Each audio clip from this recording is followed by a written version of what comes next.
बोलो भागवत भगवान की जय। श्रीमद् भागवत महापुराण तृतीय स्कंद 8वां अध्याय ब्रह्मा जी की उत्पत्ति। श्री मैत्री जी ने कहा, विदुर जी, आप भगवत भक्तों में प्रधान लोग काल यमराज ही हैं। आपके पूर्व वंश में जन्म लेने के कारण वह वंश साधु पुरुषों के लिए भी सेव्य हो गया है। धन्य आप निरंतर पद पद पर श्री हरि की कीर्तिमयी माला को नित्य नूतन बना रहे हैं। अब मैं क्षुद्र विषय सुख की कामना से महान दुख को मोह लेने वाले पुरुषों की दुख निवृत्ति के लिए श्रीमद् भागवत पुराण प्रारंभ करता हूँ, जिसे स्वयं श्री संकर्षण भगवान ने सनकादि ऋषियों को सुनाया था। अखंड ज्ञान संपन्न आदिदेव भगवान संकर्षण पाताल लोक में विराजमान थे। सनत कुमार आदि ऋषियों ने उनसे परम पुरुषोत्तम ब्रह्म का तत्व जानने के लिए उनसे प्रश्न किया। उस समय शेष जी अपने आश्रय स्वरूप उन परमात्मा की मानसिक पूजा कर रहे थे, जिनका वेद वासुदेव के नाम से निरूपण करते हैं। उनके कमल कोश सरी के नेत्र बंद थे। प्रश्न करने पर सनत कुमार आदि ज्ञानी जनों के आनंद के लिए उन्होंने अध खुले नेत्रों से देखा। सनत कुमार आदि ऋषियों ने मंदाकिनी के जल से भीगे अपने जटा समूह से उनके चरणों की चौकी के रूप में स्थित कमल का स्पर्श किया, जिसकी नागराज कुमारियां अभिलाषित कर वर प्राप्ति के लिए प्रेम पूर्वक अनेकों उपहार सामग्रियों से पूजा करती हैं। सनत कुमार आदि उनकी लीला के मर्मज्ञ हैं। उन्होंने बार बार प्रेम गदगद वाणी से उनकी लीला का गान किया। उस समय शेष भगवान के उठे सहस्त्रोफण किरीटों की सहस्त्र सहस्त्र श्रेष्ठ मणियों की झिटकती हुई रश्मियों से जगमगा रहे थे। भगवान संकर्षण ने निवृत्ति प्रायण सनत कुमार जी को यह भागवत सुनाया था। ऐसा प्रसिद्ध है। सनत कुमार जी ने फिर इसे परम व्रतशील सांख्यान मुनि की कोई प्रश्न करने पर सुनाया। परमहंसों में प्रधान श्री सांख्यायन जी को जब भगवान की विभूतियों का वर्णन करने की इच्छा हुई, तब उन्होंने इसे अपने अनुगत शिष्य हमारे गुरु श्री पाराशर जी को और बृहस्पति जी को सुनाया।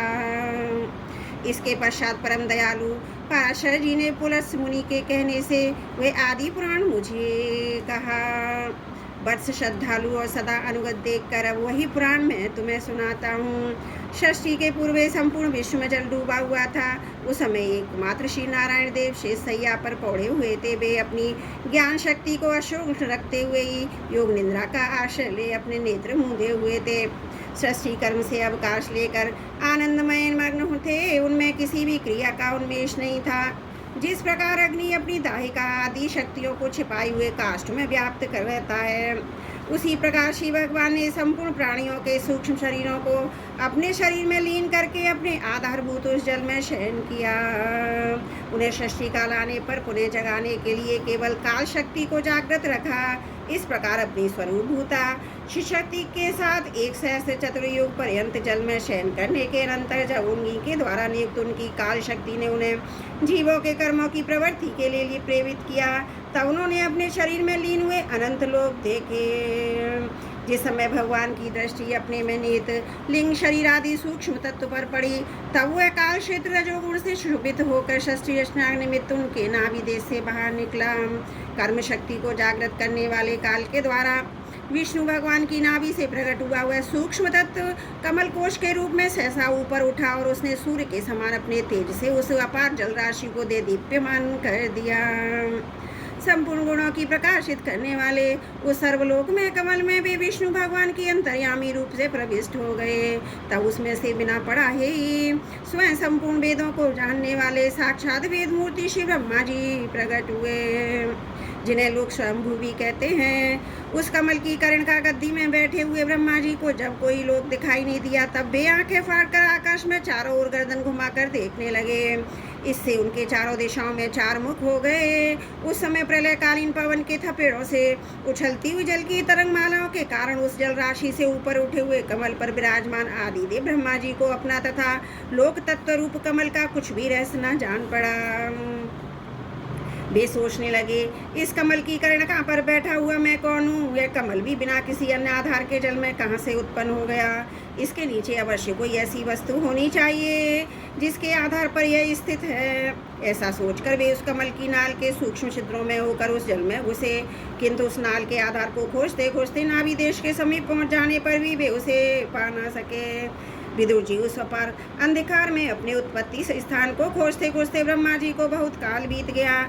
यह काल ही भगवान का चक्र है जो प्राणियों को भयभीत करता हुआ उनकी आयु को क्षीण करता रहता है। अंत में विफल मनोरथ हो वे वहाँ से लौट आए, अपने अपने आधारभूत कमल पर बैठकर धीरे धीरे प्राणवायु को जीतकर चित्त को निसंकल्प किया और समाधि में स्थित हो गए।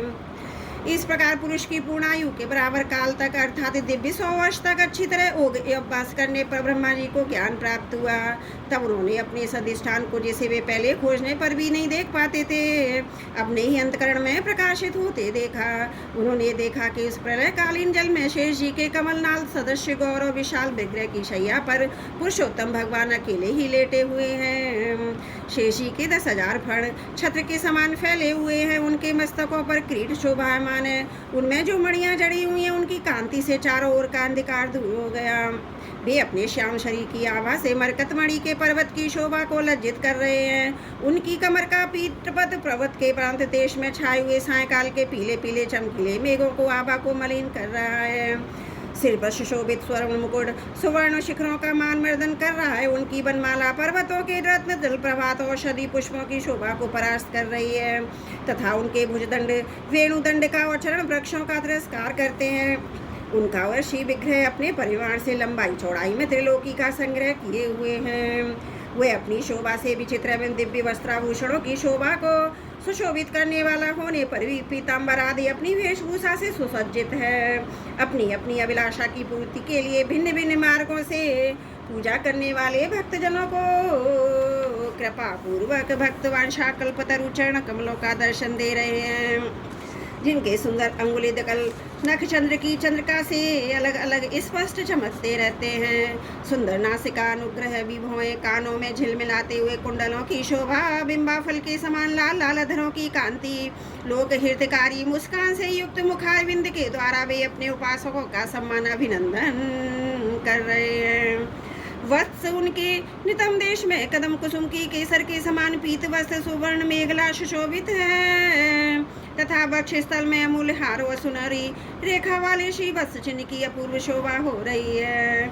वे अव्यक्त मूल चंदन वृक्ष के समान है। महामूल के अरो उत्तम उत्तम मणियों से सुशोभित उनके विशाल भुज दंडी मानो उसकी सहस्त्रों शाखाएं। चंदन के वृक्षों में जैसे बड़े बड़े सांप लिपटे रहते हैं उसी प्रकार उनके कंधों को शेषी के फणों ने लपेट रखा है। वे नागराज आनंद के बदुषी नारायण ऐसे जान पड़ते हैं मानो कोई जल से घिरे हुए पर्वत राज्य ही हो। पर्वत पर जैसे अनेकों जीव रहते उसी प्रकार वे संपूर्ण चराचर के आश्रय हैं। शेषी के फणों पर जो सहस्त्रों मुकुट हैं वे ही मानो उस पर्वत के सुवर्ण मंडित शिखर है। वक्ष स्थल में विराजमान कौस्तुभ मणि उसके गर्भ से प्रकट हुआ रत्न है।